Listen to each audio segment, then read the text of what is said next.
dari Wahyu pasal 21 ayat 15 sampai ayat 7.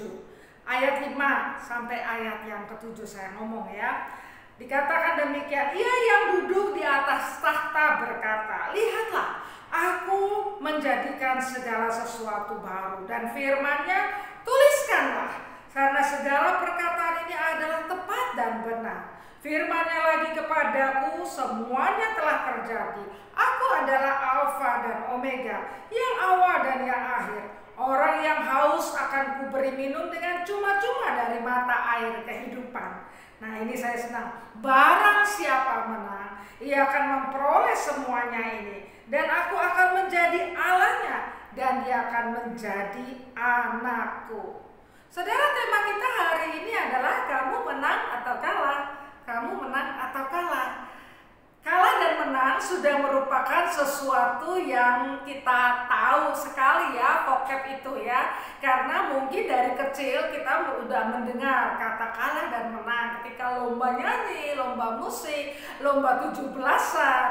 Tetapi kalau anak-anak tidak didampingi, konsepnya bisa salah loh ya. Kalah itu kita minder, kita nggak mau lagi, kita malu. Nggak boleh gitu, kita harus dampingi anak-anak supaya mereka punya konsep yang benar. Kamu baik, kamu udah bagus, mentalmu akan semakin baik, ada kesempatan lagi. Juga kalau yang menang ya, kita jangan memberi, kalau tidak didampingi anak-anak, wah menang itu musuhnya adalah teman-temannya itu, musuhnya jadi dia ada kebencian, itu bisa salah loh ya. Kemenangan itu adalah di dalam rangka kita sedang menguji apakah situasi di mana pendidikan atau main piano kita ataukah hal-hal yang lain sudah lebih terampil dari yang lainnya. Dan juga itu menunjukkan Tuhan yang menolong juga ya. Anak-anak perlu didampingi lah ya. Yang penting kalah menangnya supaya konsepnya jangan mau musuhin orang, mau gemes lawan orang, atau kalau kalah jadi minder ya.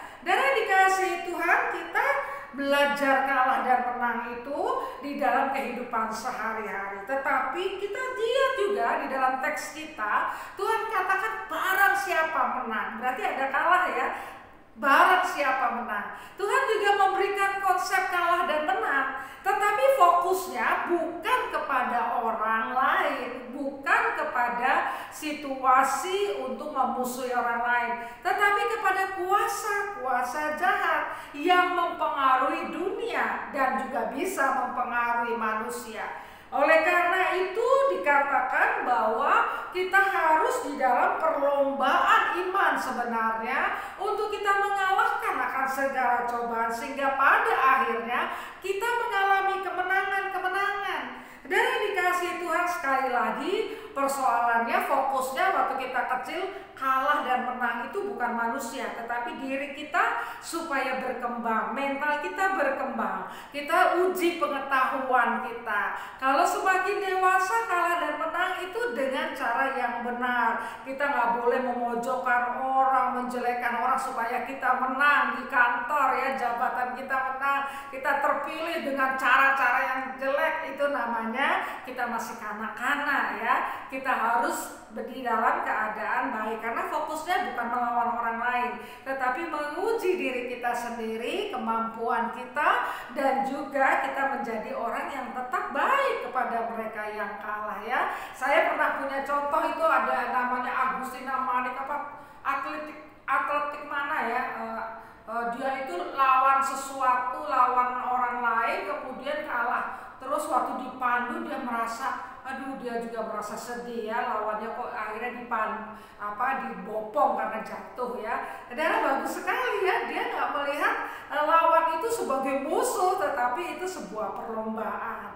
Dan yang dikasihi Tuhan, Allah memakai kata menang, apa yang kita tahu itu untuk melawan bukan manusia, tapi kuasa jahat. Pencobaan dalam hidup ini kita diajak untuk menang supaya iman kita menang. Menang lewat apa? Menang lewat kuasa Allah, menang lewat kebenaran yang kita lakukan. Jadi kalah atau menang, kalau kita menang selalu paralel dengan kebenaran, kebaikan, keadilan ya. Kalau kita melakukan curang, itu berarti walaupun kelihatannya menang tetapi sebenarnya kalah ya. Tuhan menginginkan kita menang lawan hidup sehari-hari yang tidak baik, menang melalui kehidupan keluarga kita benar-benar bersandar kepada Tuhan, menang melalui pekerjaan kita melakukan rencana-rencana yang baik dalam pekerjaan kita, sampai pada akhirnya kemenangan itu akan berproses menjadi kemenangan sejati ketika kita berjumpa dengan Tuhan. Barang siapa menang, kamu adalah umatku dan aku Allahmu, dan akhirnya kita mengalami sesuatu kegembiraan. Mari kita berlomba, kita menang dengan cara yang benar, cara yang baik, tetapi perlombaan iman itu juga penting. Kalahkanlah setiap cobaan. Anda harus menang, saya harus menang, karena kita bersama Sang Penguasa.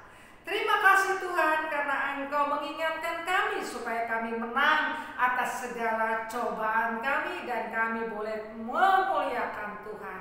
Amin. Tuhan berkati.